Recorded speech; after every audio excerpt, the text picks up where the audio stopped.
So we'll go ahead with PYQs of JEE mains. लेकिन of course हम लोग selected questions ही करने वाले हैं because of course you see ये question number 2 अगर आप देखोगे, do you remember how to solve this question? If flux is given to you d phi by dt then put t equal to 2 और ये CET का भी PYQ था. तो हम लोग इस टाइप के क्वेश्चन को वापस रिपीट नहीं करेंगे. We'll go ahead with next question. A coil having n turns and resistance R ohm is connected with a galvanometer of resistance 4R ohm. तो हमारे पास एक coil है, there are n number of turns, resistance of the coil is R ohm. उसको हमने connect किया galvanometer. अभी by the way galvanometer के साथ जब आप कनेक्ट करते हो तो there are two ways of connecting, one is parallel and the other is series. तो जब कुछ नहीं बोला हो तो डिफॉल्ट कॉन्फ़िगरेशन सीरीज होता है. तो ये R और ये 4R, तो टोटल कितना हो गया 5R. This combination is moved in time t second from magnetic field W1 Weber to W2 Weber. मतलब इनिशियल फ्लक्स जो था, इनिशियल फ्लक्स वो W1 था, फाइनल फ्लक्स कितना है W2 है.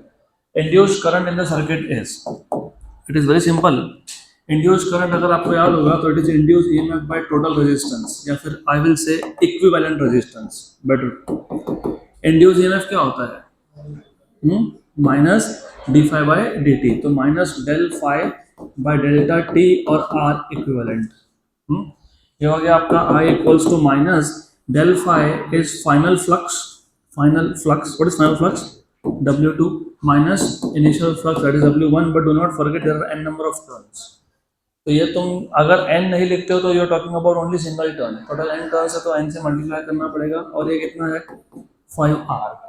और टाइम कितना बोला है t. तो minus n W2 minus W1 minus n W2 minus W1 upon 5RT. Option number B. Next question, question number 11. बाकी सब इस टाइप के क्वेश्चन हमारे हुए हैं. जैसे ये क्वेश्चन हमारा if you remember topic wise में हमने कवर किया था. तो will go ahead with question number 11. One conducting U-tube can slide inside another as shown below. So you have two U-tubes, उसमें से one U-tube can slide inside the other, maintaining electrical contacts between the tubes. The magnetic field B is perpendicular to the plane of the figure. तो ये जो diagram है इसको magnetic field perpendicular है. If each tube moves towards the other, A tube B के पास move हो रहा है और B A के पास मूव हो रहा है at a speed of V, then EMF induced in the circuit in terms of B, L and V are simple है. EMF induced पूछा है आपको. तो you have two U tubes, one tube can slide inside the other और दोनों tubes move हो रहे हैं towards each other with velocity V. आपको पूछा है induced EMF. It is very simple. What is the formula for induced EMF? BL V. सिर्फ यहाँ पे जब V लिखोगे ना, it is V relative, relative speed. What is relative speed if the motion is in opposite direction? Twice. Relative speed का formula क्या होता है? नहीं पता. Velocity of A with respect to B, it is always VA minus VB. अगर same direction में हो तो, अपोजिट में हो तो VB क्या हो जाता है? माइनस. तो जो VAB है, this is relative speed, it is equals to VA is V, VB is minus V. तो कितना हो गया 2V. Therefore EMF induced is B into L into 2V. हो गया 2BLV. Done. 2BLV. Option number B. अगला question, question number 12. इस type का question हमने अब तक सॉल्व नहीं किया, तो you should know how to solve such question. पहले क्वेश्चन समझ लेते हैं. और rectangular loop has a sliding connector PQ. तो ये जो PQ है, it is a sliding connector of length L and resistance R ohm, and it is moving with velocity V as shown. The setup is placed in a uniform magnetic field going into the plane of the paper. मतलब magnetic field is going inside. The three currents I1, I2 and I are. अच्छा question है, simple question है of course. तो सबसे पहले you have to understand diagram पे अच्छे से ध्यान होना चाहिए. अगर डायग्राम पे ध्यान नहीं है तो फिर ऑफ कोर्स समझ में नहीं आएगा. तो it is just like you have a rectangular loop. इस रेक्टेंगुलर लूप में you have equal resistance, 3 resistance है आर और आर, तो you have R R R, तो एक आर यहाँ पे, एक आर यहाँ पे,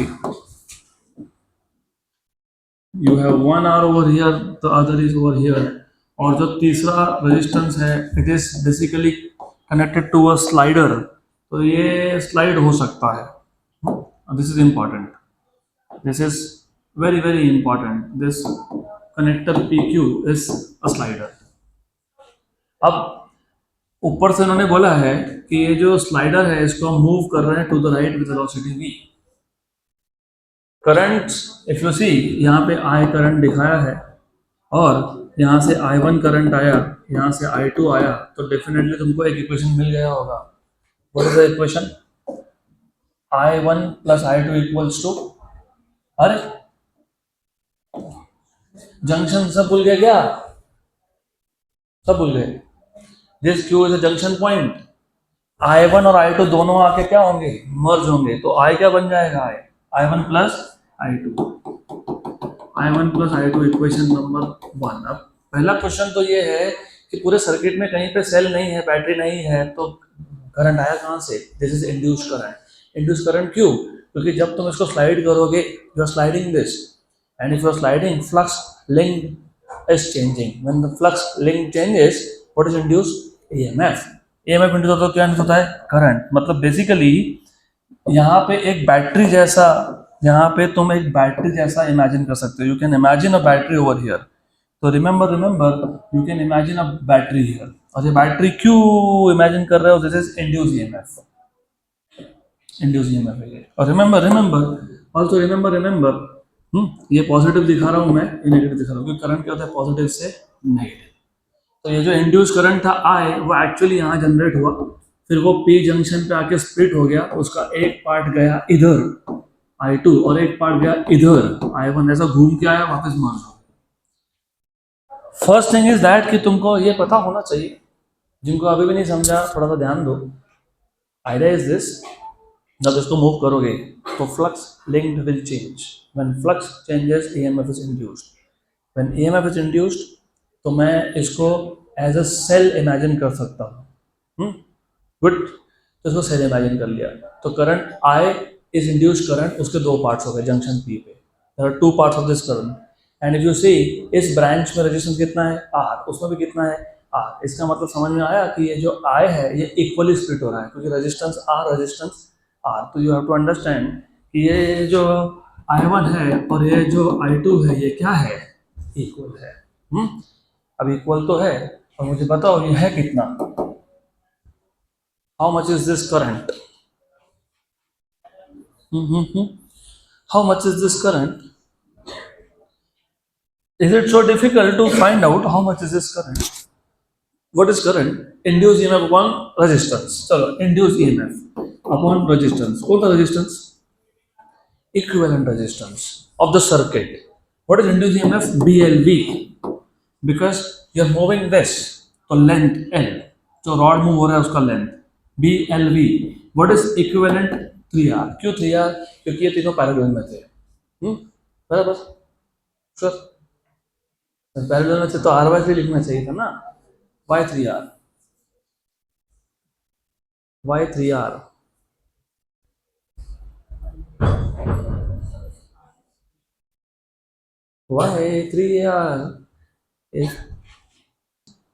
तो जब एक सर्किट में बैटरी या सेल नहीं होना, तो उसमें जितने भी रेजिस्टेंस तुमको दिखते हैं practically all of them are in series, तो दे आर इन सीरीज। तो ये 3R आ गया, ये हो गया I1 and I2, and as I told you कि I is I1 plus I2, but I1 and I2 are same, तो इसका मतलब I is 2I1, मतलब 2BLV by 3R। हो गया, क्वेश्चन खत्म। आपको I1 I2 और I की वैल्यू पूछी थी, I1 और I2 की वैल्यू BLV by 3R है और I की वैल्यू 2BLV by 3R है, ऑप्शन नंबर C। तो याद रखने का ये तरीका है, इसको याद रखो, और अगर अभी भी तुमको कंफ्यूजन है तो मैं तुम्हारा कंफ्यूजन दूर करता हूँ।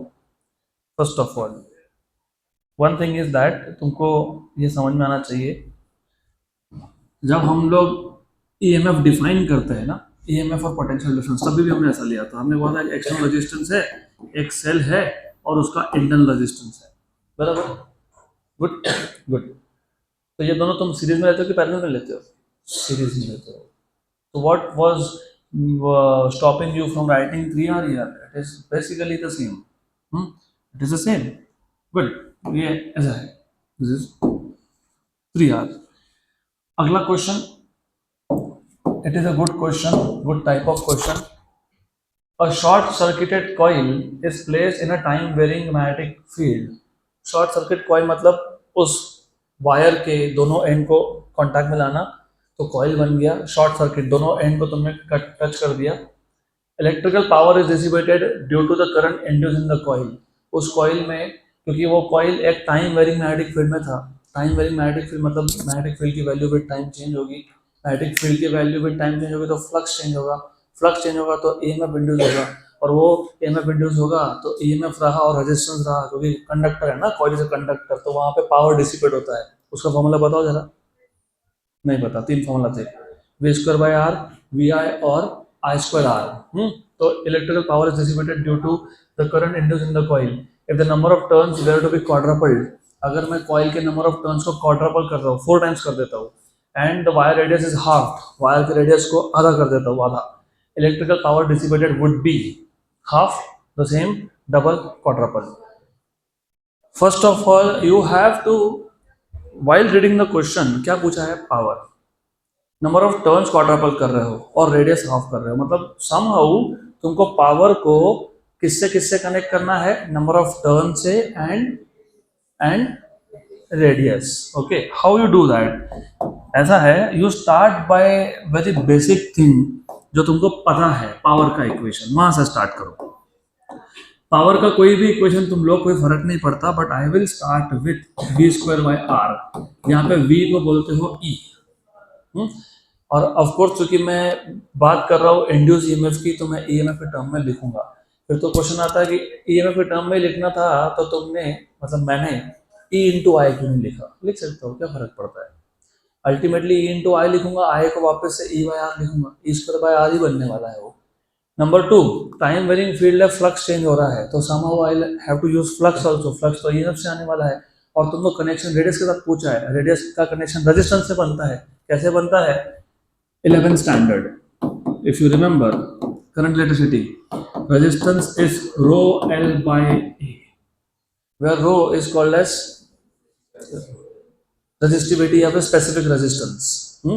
It is called as resistivity या specific resistance, इसका रेसिप्रोकल होता है conductivity। तो you have R equals to rho L by pi R square, assuming the cross section of the wire is a circle। Good, equation number 2। and EMF induced तो तुमको पता ही है, it is d phi by dt, it is d phi by dt, पक्का।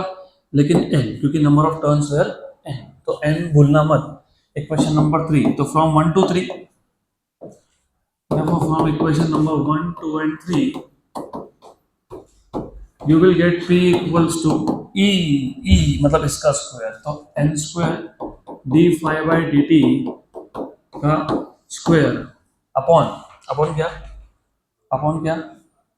r क्या है? Rho L upon pi R square, तो pi R square ऊपर आ गया। गुड, देन इसके बाद क्या करेंगे? n आ गया। गुड। देन फाई को B इंटू ए लिखेंगे कि नहीं लिखेंगे? नहीं, क्यों? अगर मैं B इंटू ए लिखता हूं तो एरिया तो उसमें भी आता है, टाइम वेरिंग फ्लक्स दिया है, सही है, लेकिन और एक चीज भी है, थोड़ा सा तुमको लॉजिकली सोचना पड़ेगा। ऐसा है, ये था वो कॉइल, और इन्होंने ये जो कॉइल का जो वायर है उसका रेडियस को हाफ करने की बात की है, लूप के रेडियस को हाफ करने की बात नहीं हो रही यहाँ पे। लूप का रेडियस ना, जिसको तुम मेजर रेडियस बोलते हो आर, उसकी बात ही नहीं हो रही यहाँ पे, बात हो रही इस स्मॉल आर की। तो हमको, अगर मैं फ्लक्स को B इंटू ए लिखता भी हूँ, तो वो ए जो होता है वो एरिया ऑफ द लूप होता है, उस एरिया ऑफ द लूप का यहाँ पे कोई मतलब ही नहीं है। तो you are suppose to understand this. इसको हम लोग डायरेक्टली प्रोपोर्शनल कर देंगे अब, मतलब rho constant, L constant, pi constant, सिर्फ यहाँ पे आ गया आपका प्रोपोर्शनलिटी एन आर स्क्वायर और एन स्क्वायर, पक्का। गुड। पक्का पक्का। देखते हैं फिर आंसर आता है कि नहीं। तो ये आ गया P2/P1 equals to R2N2 upon R1N1। इसका क्या करेंगे, स्क्वायर। अभी रेडियस बोला है हाफ करना, रेडियस हाफ बोला है, तुमने आंसर सेम बोला था, याद रखना। You told me that same same power is same. तो P2/P1 equals to R2/R1। R2/R1 मतलब R2 इज R1/2, क्योंकि क्वेश्चन में बोला है ऐसा, हाफ, radius is halved, तो R2 is R1/2, which means R2/R1 is 1/2, तो which means ये जो R2/R1 है ये 1/2 है। और और वो क्वाड्रपल किया, number of turns is quadruple. तो number of turns is quadruple मतलब वो 4 आ गया, बराबर। तो आंसर तो होना चाहिए quadruple. And you are saying same. देखो गड़बड़ मैंने इसलिए कल भी तुमको 2-3 क्वेश्चन ऐसे करवाए कि जहाँ पे कॉमन मिस्टेक होता है, यहाँ पे भी कॉमन मिस्टेक है। और ऐसे क्वेश्चंस को आइडेंटिफाई करना it is important if you want to score well, क्योंकि जानबूझ के तुमको सारे ऐसे ऑप्शन दिए हैं कि यू मेक वन मिस्टेक, तुमको बराबर से ऑप्शन मिलेगा। यहाँ पे गलती कहाँ होती है, यू आर फॉरगेटिंग कि जब तुम नंबर ऑफ टर्न्स बढ़ाओगे तो length required will be more. और ये small R, it has nothing to do with the radius of the coil. This R is radius of wire, it is independent of number of turns and length. तुम number of turns बढ़ा रहे हो, 4 गुना कर रहे हो, yes, तो जितना wire पहले था उतना का उतना वायर लगेगा, कि वायर भी 4 गुना लगेगा तुमको। तो how can you take length to be constant? You cannot take length to be constant. Now you have to understand कि L2 should be 4 times of L1 for a very simple reason कि तुमने number of turns को quadruple कर दिया। Number of turns को quadruple करोगे तो wire भी तुमको, मैंने इसलिए तुमको बोला यू हैव टू थिंक कि अगर मेरे पास वायर था L लेंथ का, उसको मैंने एक ही टर्न दिया है, बराबर। अब मैं उस कॉइल का रेडियस चेंज किए बिना, ये रेडियस वायर का रेडियस है, कॉइल का नहीं है, मैं कॉइल का रेडियस सेम रख रहा हूँ, लेकिन अभी 2 टर्न देने हैं तो वायर डबल लगेगा अब, और 3 देने हैं तो ट्रिपल लगेगा, 4 टर्न देने हैं तो क्वाड्रपल होगा। नंबर ऑफ टर्न्स क्वाड्रपल करोगे तो लेंथ क्वाड्रपल होगा। तुम कंफ्यूज हो रहे हो इस आर में, ये आर वायर का रेडियस है, it has nothing to do with radius of the loop. Good. तो ये तुम अगर कांस्टेंट मान लोगे तो गड़बड़ हो गई सारी। अभी आंसर आ जाएगा ना, P2/P1 is simple now, it is just R2 into R1N1 का स्क्वायर एंड इनवर्स रिलेशन है लेंथ के साथ, तो इट इज L1/L2। R2 तुमने बोला हाफ किया, अभी हमने देखा कि R2 इज R1/2, मतलब R2/R1 इज 1/2, और N2 is 4 times of N1, मतलब basically N2/N1 is 4, and if this is 4, तो लेंथ का भी तो रेशियो देखा ना हमने, L2 is 4 times of L1, तो यू हैव L1/L2, कि L1/L2 चाहिए हमको, दैट इज 1/4। अब ये सारे के सारे यहाँ सब्स्टिट्यूट करोगे तो you will get ratio as 1, तो R2/R1 इज 1/2, N2/N1 इज 4, इसका स्क्वायर, और बाहर 1/4, तो ये हो गया 2 स्क्वायर इज 4, 4/4 इज 1, तो you have P2 equals to P1. So power is same. Next question. By the way, before we go ahead to the next question, what is the relation between electric field and potential difference? V by D. Electric field is potential difference per unit length. मतलब electric field is EMF per unit length. तो अभी याद रखना, ये पता होगा तो अगला क्वेश्चन सॉल्व होगा। Next question number 14। A uniform but time varying magnetic field B of T exists in a circular region of radius A। तो हमारे पास एक सर्कुलर रीजन है ऑफ रेडियस A, इसमें एक uniform but time varying. Uniform का मतलब ये होता है at a given instant of time the value of magnetic field is same, at a later instant of time magnetic field की value change हुई, लेकिन हर जगह पे इक्वली चेंज हुई, मतलब at any instant of time magnetic field हर जगह पे सेम है। चेंज होगा तो हर जगह पे चेंज होगा, that is what it means. Is directed into the plane of paper. The magnetic field is perpendicular going inside. The magnitude of the induced electric field. Magnitude of the induced electric field पूछा है. At point P point पे. At a distance r from the center of the circular region is. So इस P point पे what is the magnitude of electric field? बस ऐसा पूछा है. तो अगर आपको इलेक्ट्रिक फील्ड चाहिए तो as I told you, electric field is potential difference per unit length, मतलब पोटेंशियल डिफरेंस अपॉन डिस्टेंस. और यहाँ पे पोटेंशियल डिफरेंस को तुम बोलते हो ईएमएफ इंड्यूस्ड, और जो डिस्टेंस है वो कितना है, आर है. और इंड्यूस ईएमएफ कैसे फाइंड करते हो, how do find induce EMF, minus d phi by d t, minus d phi by d t. पक्का, गुड. वैसे तो इधर ही खत्म हो गया answer, it is inverse to r, क्योंकि जो फाई होता है ये जो फाई होता है फाई, ये तुम जो फाई लिखते हो तुम लिखते हो B into A, where A is the region where magnetic field is confined. Magnetic field तो ए रेडियस तक था ना, उसका आर के साथ क्या रिलेशन है, नथिंग. तो रिमेंबर ये एक कांस्टेंट है, ये बाहर आ गया. वैसे मुझे यहीं पे आंसर खत्म कर देना चाहिए, but I will complete this just for the sake of completion. dB by dt, magnetic field is changing with time. ये एरिया तुम लिखोगे भी अगर तो ये एरिया आएगा पाई ए स्क्वायर. हाँ, गुड. इसको किसी ने गलती से अगर पाई आर स्क्वायर लिख दिया ना ये गए, तो फिर तुम्हारा डायरेक्ट रिलेशन आ जाएगा आर के साथ जो दिया हुआ है. वैसे हमको इनवर्स रिलेशन मिल रहा है तो 1/r, तो decreases as 1/r. Option B होना चाहिए, ऑप्शन बी है. प्रैक्टिकली स्पीकिंग क्वेश्चन यहाँ खत्म हो गया था, क्योंकि EMF induce is d phi by d t. D phi by d t में जो फ्लक्स होता है वो फ्लक्स उस रीजन में होता है जहाँ पे मैग्नेटिक फील्ड है. मैग्नेटिक फील्ड ए तक है, मतलब ये फ्लक्स में या इंड्यूस ईएमएफ में कहीं पे भी आर नहीं आने वाला, तो E is proportional to 1/r. अगला question, next question that we will be taking is 15. A metal conductor of length 1 meter rotates vertically about one of its end. Important. अगला क्वेश्चन जो आएगा वो about one end नहीं होगा.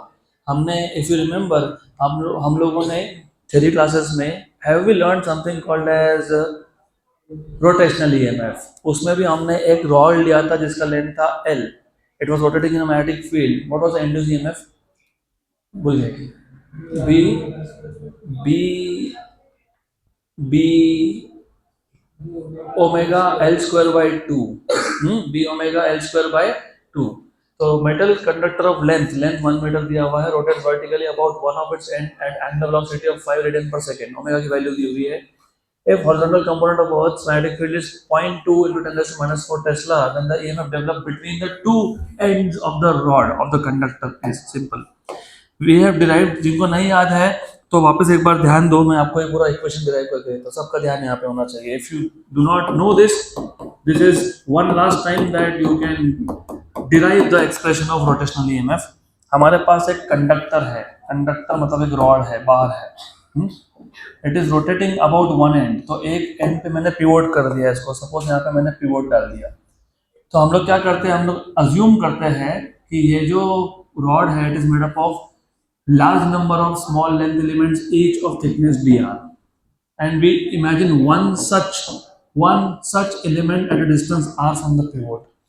तो पहले जब ये रोटेट होगा with tangential velocity v, where v is r omega, तो उस केस में जब ये रॉड रोटेट होगा तो ये जो स्मॉल एलिमेंट है उसमें जो ईएमएफ इंड्यूस होगा वो होगा small EMF d. Because when the conductor और द बार और द रॉड रोटेट्स, ये जो स्मॉल एलिमेंट है, flux link with this element changes, and you know EMF induce BLV, B into L into V. लेकिन L मतलब कौन, यहाँ पे लेंथ, यहाँ पे लेंथ किसका ले रहे हो, एलिमेंट का, वो कौन है, डी आर है. फिर हमने देखा था कि ये v होता है r ओमेगा dr. ये है EMF induce only in small element. मुझे अगर टोटल ईएमएफ चाहिए तो आई इंटीग्रेट फ्रॉम 0 to L, क्योंकि जो पूरा का पूरा कंडक्टर है उसका लेंथ जो था, टोटल लेंथ जो था वो था L. तो when I integrate, I will integrate over d, हर एक एलिमेंट, ऐसे हर एक एलिमेंट में क्या इंड्यूस होगा, ईएमएफ। तो मुझे पूरे रॉड का चाहिए, तो मुझे इंटीग्रेट करना पड़ेगा from zero length to full length is L. So it is 0 to L B R omega dr. B constant, omega constant नहीं पता, ओमेगा कांस्टेंट क्वेश्चन में वैल्यू दे दी है, जिस चीज की वैल्यू दी होती है वो कांस्टेंट होता है। तो जिस चीज की वैल्यू दी है B और ओमेगा दिया है तो वो कांस्टेंट है, तो B और ओमेगा कांस्टेंट है। 0 टू L इंटीग्रेट करोगे R dr पे, which is r square by 2, तो B omega r square by 2, limits are from 0 to L, तो you have E equal to B omega L square by 2। ये आ गया आपका equation जो हमने ऑलरेडी थ्योरी क्लास में डिराइव किया था। अब आपको सिर्फ वैल्यू डालनी है मैग्नेटिक फील्ड की, which is 2 × 10⁻⁵। I know it is 0.2 × 10⁻⁴, मतलब 2 × 10⁻⁵। ओमेगा की वैल्यू कितनी दी है शायद, आई थिंक 5 के रेंज दिया हुआ है। Length was 1, yes, good for us, length was 1 divide by 2, तो ये हो गया कैंसिल कैंसिल, तो आपको ईएमएफ इंड्यूस मिल गया 5 × 10⁻⁵ मिली वोल्ट में है क्या आंसर, मिली या माइक्रो, ठीक है। तो दिस इज 15 × 10⁻⁶। तो ये हो गया आपका 50 micro volt, done, 50 micro volt, option B. तो अभी अगली बार से what I expect is that you know this formula और डायरेक्टली इस फॉर्मूला से आगे सॉल्व करो। तो अभी मैंने डिराइव क्यों करके दिया थियरी में, तो हुआ था क्यों करके दिया, अगला क्वेश्चन समझ में आएगा क्यों करके दिया। It is a good question, very interesting. पिछले क्वेश्चन में पिवोट था एक एंड पे, तो हमने इंटीग्रेट करते वक्त पूरा लेंथ लिया था 0 to L। यहाँ पे देखो, यहाँ पे a conducting rod AC of length 4L is rotating about a point O, about some point O in uniform magnetic field B bar directed into the paper. तो magnetic field is going inside. उसमें जो AO length है वो L है और जो OC length है वो 3L है। देन तो रिमेंबर यहाँ पे ये जो लेंथ है A से O, this length is L and the remaining length is 3L। तो ये लेंथ है L और ये लेंथ है 3L। देन बेसिकली आपको पूछा है what is the potential difference between A and O, VA minus VO, O and C, VO minus VC, VA A and C, VA minus VC, VC and, चलो ठीक है, मतलब between C and O again.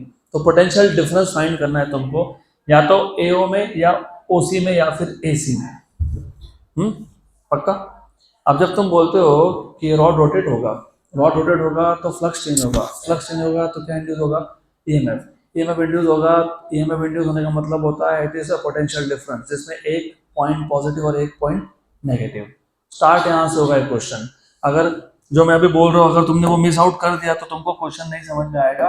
हमारे पास एक magnetic field है, magnetic field में जब रॉड रोटेट होता है, इररिस्पेक्टिव ऑफ उसका पॉइंट ऑफ पिवट कहाँ पे है, कहीं पे भी हो, लेकिन यू हैव टू अंडरस्टैंड जब ये रॉड रोटेट होगा, when this rod starts rotating, तो ईएमएफ इज इंड्यूस। तो जब तुम बोलते हो कि ईएमएफ इंड्यूस हो रहा है, तो इफ आई से कि पिवट पॉइंट यहाँ पे है, इफ आई से ये पॉइंट ए है, ये पॉइंट सी है, ये लेंथ एल है, ये लेंथ कितना है, कितना है, 3L है।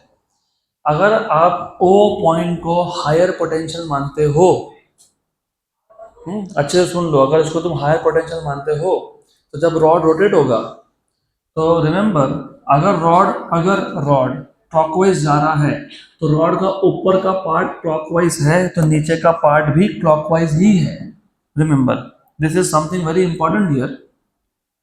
इसका मतलब जो ऊपर के एंड में जो भी ईएमएफ इंड्यूस होगा और नीचे जो भी ईएमएफ इंड्यूस होगा, दोनों के लिए O पॉइंट विल बी इधर एट हायर पोटेंशियल, मतलब पॉजिटिव पोटेंशियल, या फिर एट लोअर पोटेंशियल। इसका मतलब तुम जब पोटेंशियल डिफरेंस निकालोगे, जब इक्वेशन लिखना चालू करोगे, तो VO माइनस VC लिख रहे हो ना, तो VO माइनस VA लिखना पड़ेगा, क्योंकि तुम, वापस बता रहा हूं, when this rod rotates flux length with the rod will change, yes or no? Flux change हुआ तो क्या इंड्यूस हुआ, EMF। EMF क्या होता है, potential difference, basically it is potential difference. Potential difference मतलब क्या, एक पॉइंट पॉजिटिव एक पॉइंट नेगेटिव। अब अगर तुम O को पॉजिटिव मान रहे हो ऊपर के पार्ट के लिए तो तुम लिखोगे VO minus VC, because you are saying O is positive मतलब higher potential and C is lower potential. तो पोटेंशियल डिफरेंस क्या होता है? Higher potential minus lower potential. तो नीचे के पार्ट के लिए तुम VA माइनस VO लिख नहीं सकते क्योंकि O कॉमन पॉइंट है। अगर O C के कंपैरिजन में हायर पोटेंशियल पे है तो A के कंपैरिजन में भी वो हायर पोटेंशियल पे ही है। तो अगर तुमने गलती से भी उल्टा लिख दिया तो तुम्हारा आंसर नहीं आने वाला। तो always remember you have to be careful. क्योंकि ऐसा क्यों हुआ? क्योंकि ऊपर का पार्ट अगर क्लॉकवाइज रोटेट हो रहा है तो नीचे वाला भी क्लॉकवाइज रोटेट हो रहा है। जब दोनों पार्ट्स का रोटेशन का डायरेक्शन सेम है तो दोनों में जो कॉमन पॉइंट होता है वो सेम पोटेंशियल पे होता है, higher higher. Good good good done. इसका मतलब सीधी बात है, जो इंड्यूस करंट होगा वो O से C जाएगा और यहाँ पे O से A जाएगा। तो देखते हैं अभी। अब इसको तुमको इक्वेशन को लिखना पड़ेगा। बाय द वे ये कुछ और नहीं है, ये इंड्यूस्ड ईएमएफ है। ये भी इंड्यूस्ड ईएमएफ है। What is induced EMF for a rotating rod? B omega L square by 2। Very good. तो ये आएगा B omega, what is the length between O and C? 3L, 3L square by 2. And what about this? B omega L square by 2. Equation number 1, equation number 2. पक्का? Good good good good good good good. एक काम करता हूँ, equation 1 में से 2 को minus कर लेता हूँ। तो VO minus VC minus VO minus minus plus VA। ऐसा कर लिया। ये क्या था? ये क्या था? B ओमेगा 9 मतलब 9 B omega L square by 2। और ये कितना है? B omega L square by 2। B omega L square by 2। हमने सिर्फ इक्वेशन 1 में से 2 को माइनस कर लिया। तो क्या कैंसिल हो गया? VO तो VA minus VC, VA minus VC। 9 में से 1 गया, कितना? 8। तो 8B omega L square by 2 मतलब कितना आ गया? 4B omega L square. तो कितना आ गया? 4B omega L square. देखो तो कहाँ पे है? C। चलो अगला question, next question. Will jump to question number 23। अब 23 क्वेश्चन लेने के पीछे एक सिंपल सा रीजन है। इफ यू रिमेंबर, आपके स्टेट बोर्ड में म्यूचुअल इंडक्टेंस का एक क्वेश्चन था जिसमें आपको सिर्फ म्यूचुअल इंडक्टेंस का फॉर्मूला डिराइव करना था। वहां पे एक प्रिंटिंग मिस्टेक था, याद है क्या? क्या था? म्यूचुअल इंडक्टेंस का फॉर्मूला क्या आया था? Mu zero capital N1 capital N2 into A. नीचे L प्रिंट हुआ नहीं था, अगर आपको याद होगा तो। You remember? Just to verify कि जो फॉर्मूला हमने डिराइव किया वो सही है कि नहीं, ये क्वेश्चन मैं इसलिए ले रहा हूँ। Two coaxial solenoid are made by winding thin insulated wire over a pipe of cross-sectional area 10 cm square and length 20 cm. If one solenoid has 300 turns and the other 400 turns, then mutual inductance is।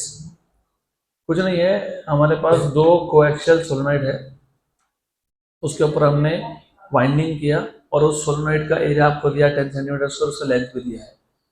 जो तुमने 2 windings किए उसमें से एक winding में 300 turns थे, एक में 400 टर्न्स थे। गुड। आपका म्यूचुअल इंडक्टेंस पूछा है, तो म्यूचुअल इंडक्टेंस N।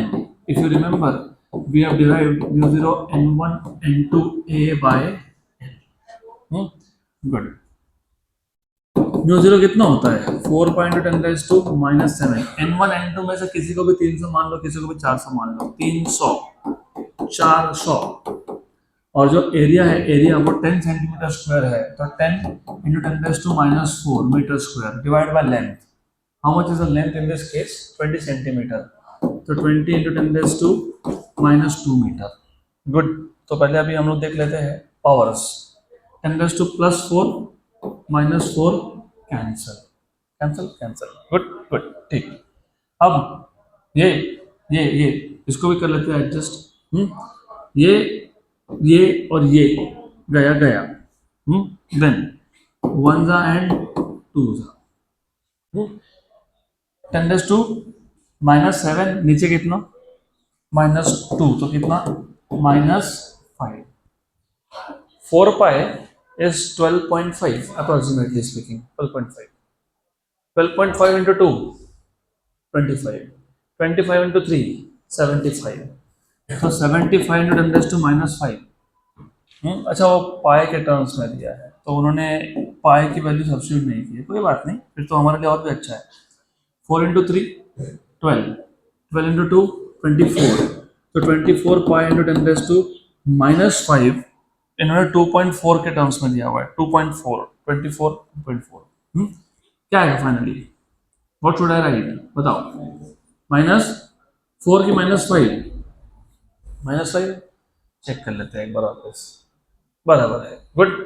तो 24 पाई इंटू 10⁻⁻5, तो 2.4 पाई इंटू 10⁻⁻4 आना चाहिए if we have done everything correct. लेकिन इधर तो 10⁻3 है. क्यों नहीं मैच हुआ? कैलकुलेशन देख लो एक बार, कोई प्रॉब्लम नहीं है. n1 कितना था? 300. n2 कितना था? 400. ये हुआ करेक्ट.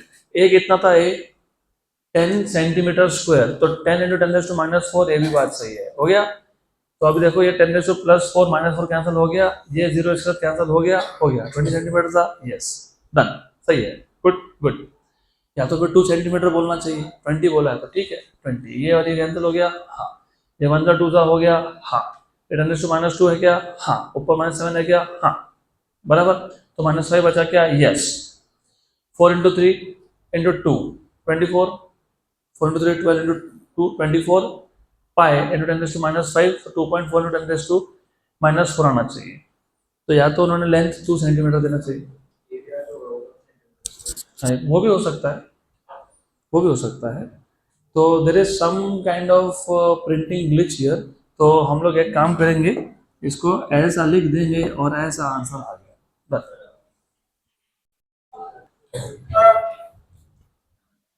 25th. अभी इस क्वेश्चन पे थोड़ा सा तुम्हारा एक्स्ट्रा ध्यान चाहिए. An ideal coil of 10 Henry is joined in series with a resistance of 5 ohm. You have a coil which is in series with a resistance of 5 ohm and a battery of 5 volt. 2 seconds after joining तुमने जैसे battery लगाया उससे 2 second के बाद the current flowing in ampere in the circuit will be. हमारे पास एक coil है, मतलब एक इंडक्टर है, उसको हमने एक रेजिस्टेंस के सीरीज में लगाया, फिर एक बैटरी के साथ कनेक्ट कर दिया, और 2 सेकंड के बाद कितना करंट है ऐसा पूछना है. After 2 second. तो you have a coil, you have a resistance, and then you connect it with a battery of 5 volt, I guess 5 volt. तो 5 वोल्ट. ये इंडक्टर था विद इंडक्टेंस वैल्यू 10 हेनरी. ये रेजिस्टेंस था, रेजिस्टेंस कितना है? 5 ओम का है.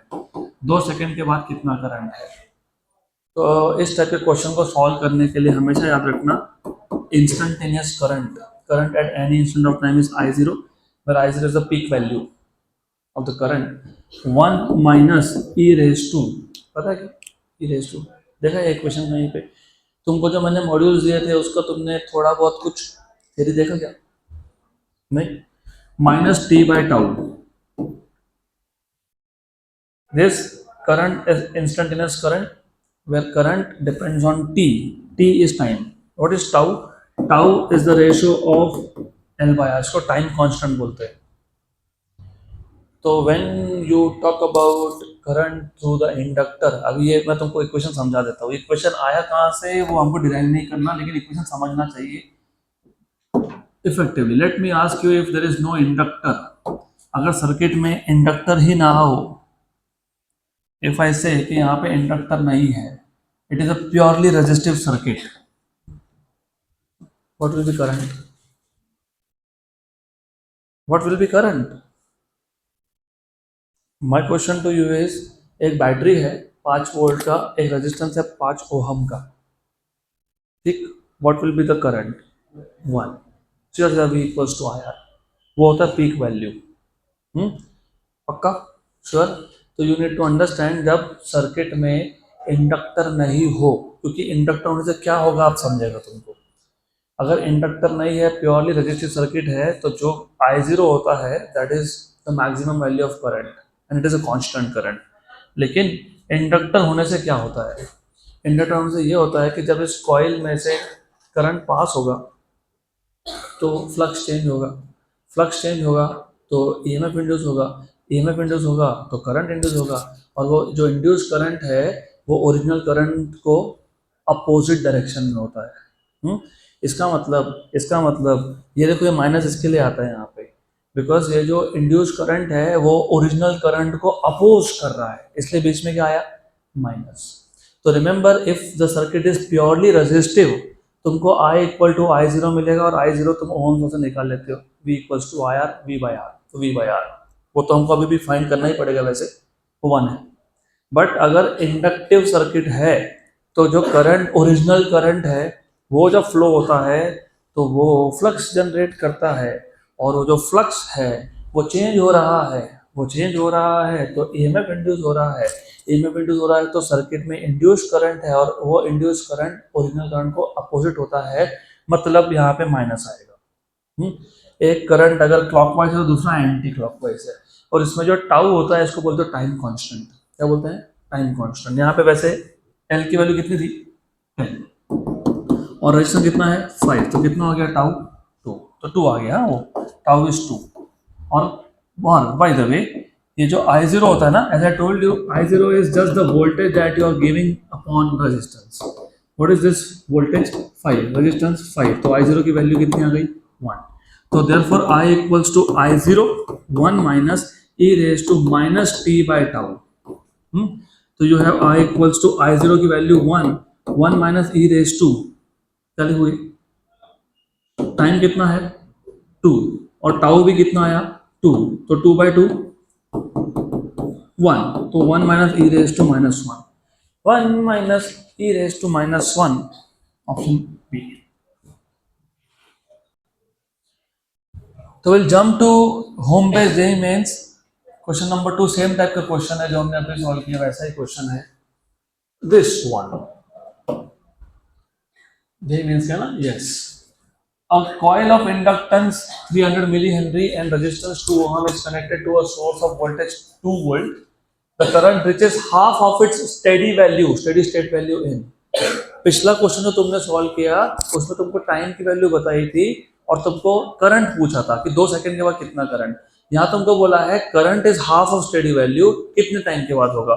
तो वही क्वेश्चन है, वही इक्वेशन है, I equals to I0 1 minus e raise to minus t by tau. और तुमको मैंने अब भी बोला इसको स्टेडी स्टेट करंट बोलते हैं। I0 is steady state. Steady state मतलब यहाँ पे सफिशिएंटली लॉन्ग टाइम के बाद जब मैं टी की वैल्यू इजीली डाल दूंगा तो ये टर्म 0 हो जाएगा, ये 0 हो जाएगा तो I इक्वल टू I0 हो जाएगा, उसको बोलते हो steady state current.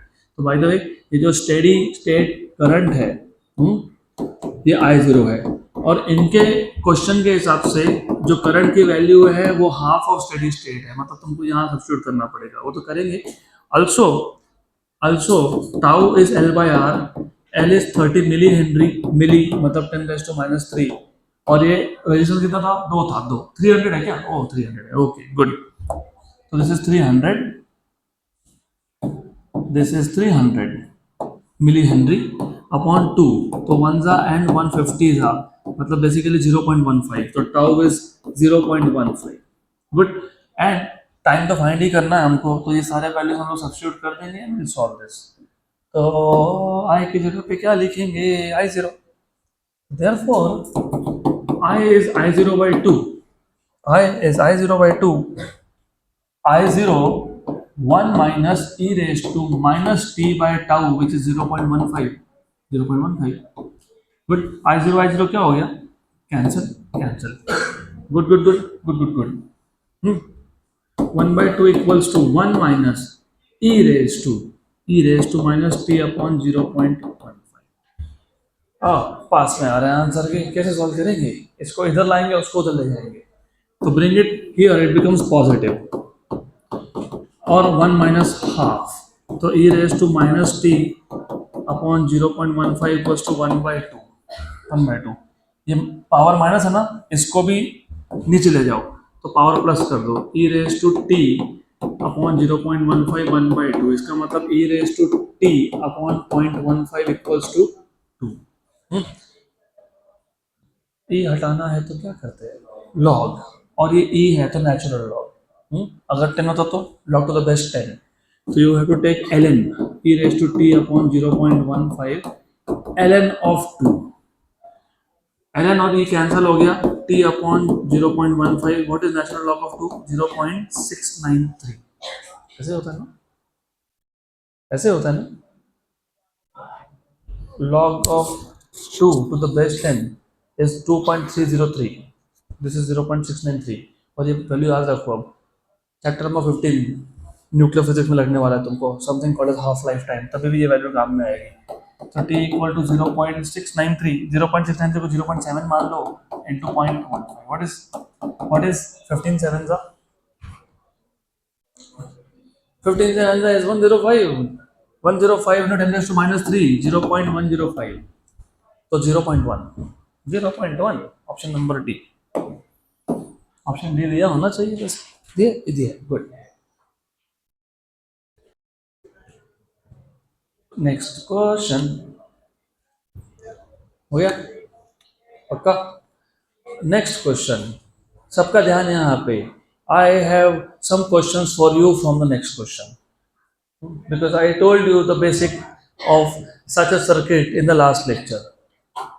In the circuit shown below, so you have a circuit, there's a key, and key is closed at t equal to 0. So initially t equal to 0 पे key close कर दिया, the current through the battery is, circuit को अच्छे से देख लो, देखिए circuit को, good. Circuit में क्या क्या है, इंडक्टर है, रेजिस्टेंस है R1 R2 और एक बैटरी है जिसका वोल्टेज है V और एक की है जो शुरू में ओपन था, क्लोज किया। अब ऑप्शंस पढ़ो, ऑप्शन पढ़े, एक पूछा है आपको करंट t इक्वल टू 0 पर current t equal to infinity पे, तो दो टाइम इंस्टेंट पे तुमको करंट पूछा है। अब ये क्वेश्चन सॉल्व कैसे होता है, it is a joke, absolutely a joke, of course basic पता होगा तो। Most of the questions of physics are so simple, बताता हूं मैं। डू यू रिमेंबर कल मैंने तुमको ऐसा बोला था कि जब तुम जस्ट की को क्लोज करते हो, जस्ट की को क्लोज करते हो, if you remember, infinite resistance here, right, मतलब when at t equal to 0 when you close the key, तो in that case this जो मिडिल ब्रांच है, इस ब्रांच को कुछ नाम दे देता हूं मैं, late us say BC branch, this is open circuit, तो BC is open circuit, infinite resistance offer करता है inductor, R equal to infinity बन जाता है, ओपन सर्किट जैसा है, it is an open circuit, ये सर्किट ओपन है, मतलब ये बीच वाला ब्रांच है ही नहीं, तो सिर्फ कौन है, नीचे और ऊपर, ठीक। What is Ohm's law, V equals to IR, तो ये I इनिशियल है, I1 बोल देता हूँ, और उसमें एक ही रेजिस्टेंस है, कौन है, R2, पक्का। तो what is I1 V by R2, तो t इक्वल टू 0 पे V by R2 होना चाहिए, t इक्वल टू 0 पे V by R2 दो जगह पे दिया हुआ है, दो जगह पे, good. And after infinite time this inductor acts as a short circuit। क्यों शॉर्ट सर्किट वो भी बता देता हूं मैं आपको। इन्फिनाइट टाइम पे मैं इसलिए बार बार बोलता हूँ थेरी। जब तुमने जस्ट की क्लोज किया, इंडक्टर में से अभी करंट पास हुआ, इंडक्टर ने मैग्नेटिक फील्ड बनाया, उस मैग्नेटिक फील्ड का जो फील्ड लाइन से खुद के साथ ही लिंक्ड है, तो फ्लक्स चेंज हुआ तो EMF इंड्यूस हुआ तो करंट इंड्यूस हुआ, यह करंट ने ओरिजिनल करंट को अपोज कर दिया, इसलिए शुरू में इन्फिनिट रेजिस्टेंस था, लेकिन over a period of time ultimately magnetic field lines तो बन ही जाते हैं। इसका मतलब कुछ टाइम के बाद it acts as a short circuit, मतलब अभी एक क्लियर रास्ता है, करंट जाएगा यहाँ से, तो it acts as short circuit. तो रिमेंबर जैसे यहाँ पे ओपन सर्किट था, वो इन्फिनिटी टाइम पे BC इज शॉर्ट सर्किट मतलब बेसिकली इट इज लाइक कि there is no resistance here. तो अभी ये दोनों किस में चले गए, पैरेलल, तो equivalent resistance in this case will be R1 into R2 upon R1 plus R2 because they are now in parallel, and this parallel connection is connected to the battery, so you have V equals to I to R equivalent, तो I2 equals to V upon R equivalent, तो I2 equals to B upon R equivalent, मतलब R1 into R2 upon R1 plus R2। तो कहाँ है option C में। Done. So that's the end of this chapter. We have so far touched all the types of question. कुछ रह गया होगा एक दो क्वेश्चन तो do practice.